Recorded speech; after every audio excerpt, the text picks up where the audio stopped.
Violent crime in Tijuana has reached record levels. During just 1 week in August, 48 people lost their lives in homicides. That's nearly the same total of homicide victims in San Diego in all of last year. Reporter Sandra Dibble takes a closer look at some of the crimes that took place in a 7-day period. August's first homicide took place on a Tuesday afternoon in the middle-class neighborhood of Jardines del Rubí. The victim was José Luis Núñez. The 27-year-old police officer was shot outside his house while leaving for his job. 2 suspects have been arrested, but the investigation continues. Later in the day, in the eastern working-class neighborhood of El Florido, a man was shot at a taxi stand near a busy supermarket. As homicide investigators worked the scene, daily life continued. On the following afternoon, the man's body was gone, the bloody bench cleaned up, candles flickered in his memory.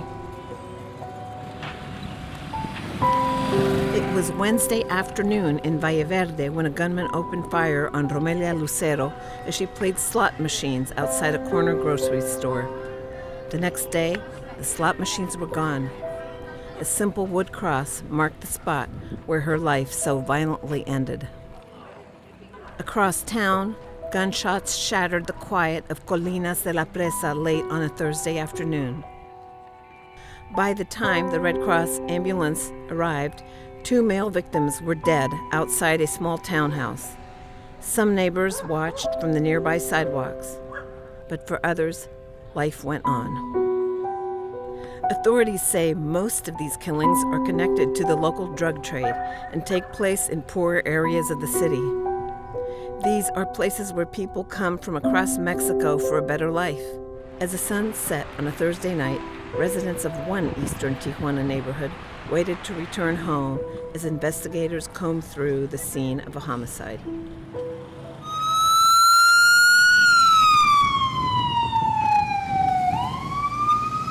Ambulances from Tijuana's Red Cross rush to the scene when a shooting occurs. On this Friday night, Supervisor Nestor Saucedo is driving at breakneck speed to the neighborhood of El Lago.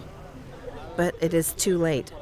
Jorge Luis Gonzalez is dead, shot in the head. His sister is disconsolate.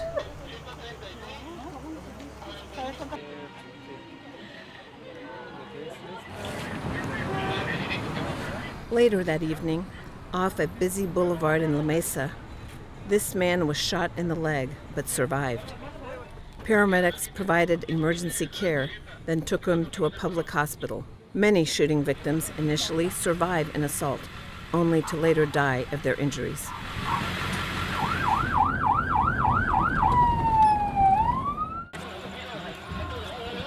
After dark, the killings continue. Behind Tijuana's baseball stadium, dozens of police officers have descended on an apartment complex. Many officers are heavily armed. The residents have retreated inside. At the foot of one building, a teenager lies dead. His name is Edgar Guerrero, and he has just turned 18. He was shot while spending the evening here with friends. It is now up to the forensics experts to gather evidence, and up to homicide detectives to piece together the crime. But in most cases, the killers are never found. The teenager's father believes police accidentally shot his son, mistaking him for a suspect. But homicide detectives say otherwise. Their ballistics tests show the teenager did not die at the hand of a police weapon.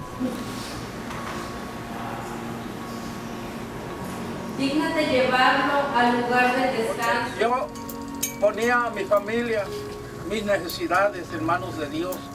A él también lo ponía en manos de Dios, pero estaba con el temor que un día ya no volviera. Y ese día pasó. Y desgraciadamente en una forma trágica que él no merecía. Pero ahí está Dios. 4 days after he died, the teen was buried at Tijuana's Monte de los Olivos cemetery. He was mourned by a large crowd of friends and family members.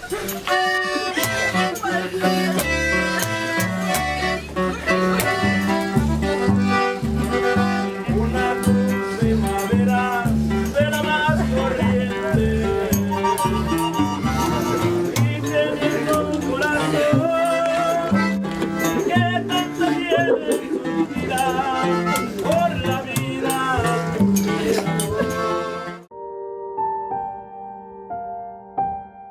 Some of the city's poorest residents are buried in this public cemetery in eastern Tijuana.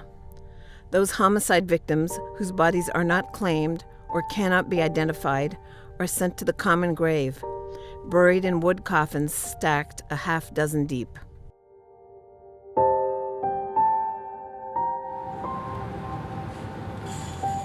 The killings continue. This time, the victim is a taco vendor shot on a Monday morning at a busy stand in Colonia Buena Vista.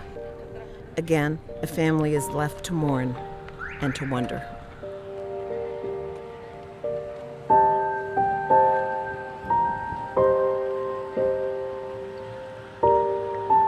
The rising numbers of homicides has taken a toll on Baja California's Medical Examiner's Office, known as CEMEFO. By law, this office must certify the causes of all violent deaths. These facilities have room for 120 bodies, and officials here say sometimes they surpass that number, and they are always at their limit. With Sandra Dibble, I'm Luis Cruz reporting for the San Diego Union Tribune.